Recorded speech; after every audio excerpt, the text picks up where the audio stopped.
FD politics நேயர்களுக்கு வணக்கம். இன்னைக்கு நம்ம கூட பேசுறதுக்கு அண்ணன் ராஜேஷ் தேவதா அவர்கள் தான் இருக்காங்க.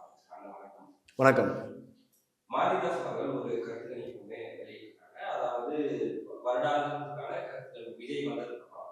அப்படி பார்க்கும்போது இப்போ கடைசியா அவர் எடுத்திருந்தது என்னன்னா, விஜய் வந்ததுக்கு அப்புறம் அவர்களோட மக்களுக்கு திட்டங்கள் சொன்னதுக்கு அப்புறம் இது எந்த அளவுக்கு இம்பாக்ட் இருக்குன்னா, அதிமுக எடப்பாடி அவர்கள் எல்லாம் களத்துல போய் ஒரு தாக்கத்தை கொடுக்குறாங்க அப்படின்ற மாதிரி 157 இடங்கள் வெற்றி பெறுவதற்கான வாய்ப்பு இருக்கு அப்படின்ற மாதிரி ஒரு கருத்து கணிப்பு சொல்லியிருக்காங்க. இது எப்படி பார்க்குறீங்க? இல்லை, பொதுவாக எடுத்துக்கிட்டோம்னா இன்றைக்கி மாரிதாஸ் கொடுத்துருக்க கருத்து கணிப்பு இந்த இதை வந்து நம்ம எப்படி பார்க்கணும்னா, இன்றைக்கி புதிய வரவுகள், புதிதாக இருக்கக்கூடிய கட்சிகள், இப்போ உதாரணத்துக்கு தாவேகா போன்ற மற்ற பல கட்சிகள்லாம் இன்றைக்கி உள்ளே வந்திருக்காங்க தேர்தல் காலத்தில், அரசியலில். அப்போ இவர்களுடைய தாக்கம் வந்து எந்த அளவுக்கு இருக்கும் இந்த தேர்தலில், யாருக்கு அதிகப்படியான வெற்றி வாய்ப்பு அமையும் அப்படின்றதான் பார்க்க முடியும். அந்த வகையில் எடுத்துக்கிட்டோம்னா இன்றைக்கி அனைத்து இந்திய அண்ணா திராவிட முன்னேற்ற கழகம், அண்ணன் எடப்பாடியார் தலைமையிலான இந்த தேசிய ஜனநாயக கூட்டணி, இவர்களுக்கு தான் வெற்றி வாய்ப்பு அதிகமாக இருக்கிறது. ஏன்னா இன்னைக்கு பொதுவாகவே அனைத்து மாவட்டங்களிலும், வட தமிழகமாக இருக்கட்டும், தென் தமிழகமாக இருக்கட்டும், எல்லா பகுதியிலுமே இன்னைக்கு அண்ணன் எடப்பாடியார் அவர்களை வந்து மக்கள் பெரு ஆதரவோடு ஏற்றுக்கிட்டாங்க. நமக்குள்ள ஒரு ஆட்சி மாற்றம் வேண்டும், தமிழகத்தில் ஒரு நிலையான ஆட்சியை வந்து ஒரு மக்கள் ஆட்சி வர வேண்டும் என்றால் அதற்கு அண்ணன் எடப்பாடியார் அவர்கள் ஆட்சி தலைமையேற்றால் மட்டும்தான் முழுமை பெறும் என்பதனால இன்னைக்கு மக்கள் பெரும் வெள்ளமாக தேர்ந்து இன்னைக்கு அதிமுகவில் இணைந்துக்கிட்டு இருக்காங்க. அதுவும் இல்லாமல் ஒவ்வொரு பகுதியிலுமே நம்ம பார்த்துக்கிட்டு இருக்கோம்.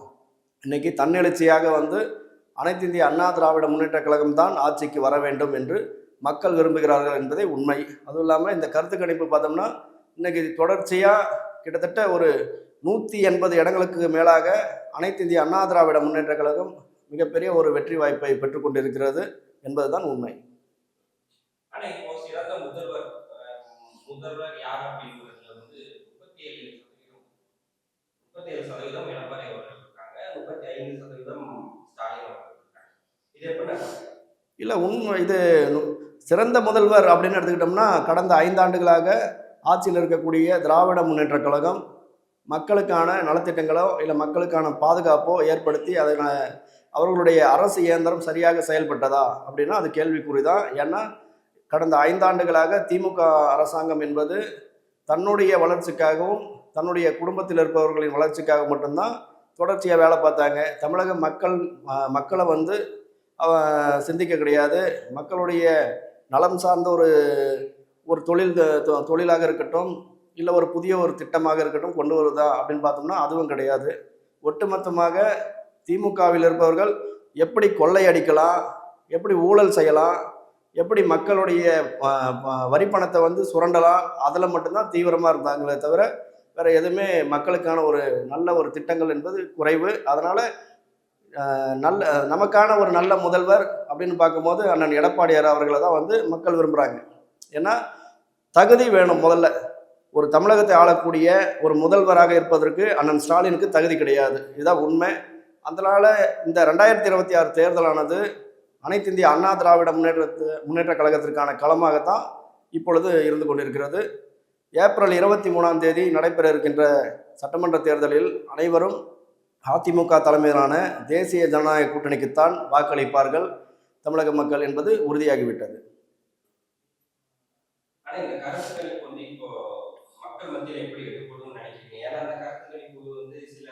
சில பேர் வந்து அவங்களுக்கு சாதகமாக பயன்படுத்திப்பாங்க அப்படின்ற ஒரு எண்ணம் இருக்குல்ல. இப்போ இவங்க சொன்னாங்கன்னா இவங்க அவங்களுக்கு சப்போர்ட் தான் பண்ணுவாங்க அப்படின்ற மாதிரி இருக்குல்ல. இந்த கருத்துக்களுக்கு மக்கள் மத்தியில் இது உண்மை தன்மையாக இருக்குமா, எந்த அளவுக்கு தாக்கம்? ஆமாம், இப்போது எடுத்து பொதுவாகவே சொல்லணும்னா கருத்து கணிப்பில் அண்ணன் ஸ்டாலின் அவர்களை கேட்டோம்னா நாங்கள் 200க்கும் மேலே நாங்கள் வெற்றி பெறுவோம், ஜெயிப்போம் அப்படின்னு அவருடைய மனசில் ஒரு மன தைரியத்தை வர வச்சு பேசிகிட்டு இருக்காரு. ஆனால் மக்கள் அதுக்கான தெளிவான முடிவுரை மக்கள் எழுதிவிட்டார்கள். மக்கள் வந்து அனைத்து இந்திய அண்ணா திராவிட முன்னேற்ற கழகம் பக்கம்தான் நிற்கிறார்கள் என்பதுதான் உண்மை. இது வந்து எல்லாருக்கும் தெரியும். இந்த தேர்தலை வந்து முதலில் சந்திப்பதற்கு திமுகவில் பயம் வந்துவிட்டது. திமுக தலைவர் அண்ணன் ஸ்டாலின் அவர்களுக்கும் பயம் வந்துவிட்டது. மீண்டும் திமுக என்ற ஒரு கட்சி தமிழகத்தில் சட்டமன்ற தேர்தலில் 3வது 4வது இடத்துக்கு தள்ளப்படுமோ அப்படின்ற ஒரு பயத்தில் இன்னைக்கு இந்த கருத்து கணிப்புகளை அவர்களுக்கு சாதகமாகவும் சில ஊடக வாயிலாக வெளியிட்டுக்கிட்டு இருக்காங்க. அவர்களுடைய இந்த சன் நியூஸு இந்த மாதிரி அவங்களுடைய சேனல்ஸ் அந்த இதில் ரிப்போர்ட் கொடுக்குறாங்க. மக்கள் வந்து சர்வே எடுத்துக்கிற பார்க்குறதுல இது தனியார் தொலைக்காட்சிகள், ஆங்கில தொலைக்காட்சிகள் எல்லாம் எடுத்து பார்த்தோம்னாவே இன்னைக்கு சர்வே ரிப்போர்ட் வந்து முற்றிலுமாக அதிமுகவுக்கு தான் இருக்கிறது. இதுதான் உண்மை.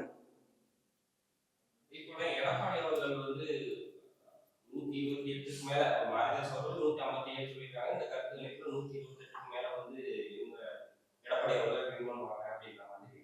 இப்ப எந்த சைடு பார்த்தாலுமே அதிகமா வெற்றி பெறதுக்கான வாய்ப்பு வந்து அதிமுக கூட்டணி என்டிஏக்கு தான் இருக்கு அப்படிங்கும்போது இது அந்த கூட்டணி வந்து இப்போ திமுக என்ன சொல்றாங்கன்னா இது பிஜேபி இருக்கனால இது ஒரு மதவாத கூட்டணி அப்படின்ற மாதிரி சொல்றாங்க. ஏன் மக்கள் மத்தியில ஆனா இது வரவேற்பு இருக்கு. இதுல எது உண்மை? மதவாத கூட்டணி, மதவாத பிரச்சனை தூண்டுவது யாரு? முதல்ல தமிழகத்துல திமுக தான். மதவாத பிரச்சனையும் சாதிய பிரச்சனையும் சாதிய மோதலையும் இதெல்லாம் ஆதரிக்கக்கூடியது திமுகவுடைய கூட்டணி கட்சிகள். ஏன்னா திமுகவில் எடுத்துக்கிட்டோம்னா 18 ஜாதி கட்சிகள் இருக்கிறது, ஒரு 10க்கும் மேற்பட்ட மதவாத இயக்கங்கள் இருக்கிறது. இவர்கள் தான் வந்து தமிழகத்தில் அச்சுறுத்தலை ஏற்படுத்திக்கிட்டு மதவாத பிரச்சனையும் சாதிய மோதலையும் ஏற்படுத்திக்கிட்டு இருக்காங்க. அனைத்து இந்திய அண்ணா திராவிட முன்னேற்ற கழகம் தலைமையிலான தேசிய ஜனநாயக கூட்டணியில் மதவாதம் என்பது கிடையாது.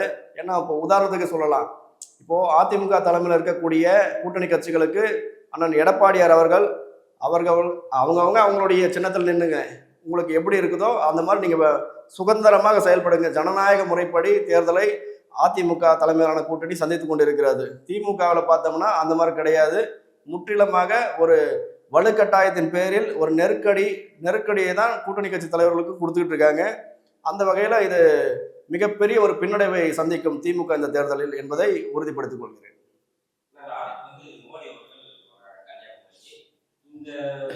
அந்த மாநாடு வந்து தமிழ்நாட்டில் வந்து ஒரு மாற்றத்தை ஏற்படுத்தக்கூடிய மாநாடு. அந்த மாநாடு தான் இப்போ வர எலெக்ஷனுக்கு வந்து ஒரு ஆணிவராக அமைய வேண்டிய கூட்டணி அப்படின்ற மாதிரி சொல்றாங்க.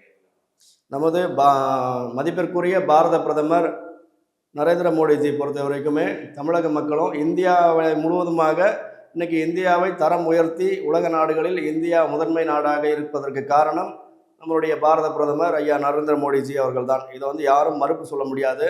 ஆனால் திராவிட முன்னேற்ற கழகம் இதுலேயும் எதையாவது வந்து ஒரு போலியான விமர்சனங்களை வைத்து பாஜக உள்ளே வந்தால் தமிழகத்தில் மதவாத பிரச்சனையை ஏற்படுத்திடும் இந்த மாதிரி அப்படின்னு ஒரு பொய்யான ஒரு பரப்புரை மேற்கொண்டுகிட்டு இருக்காங்க.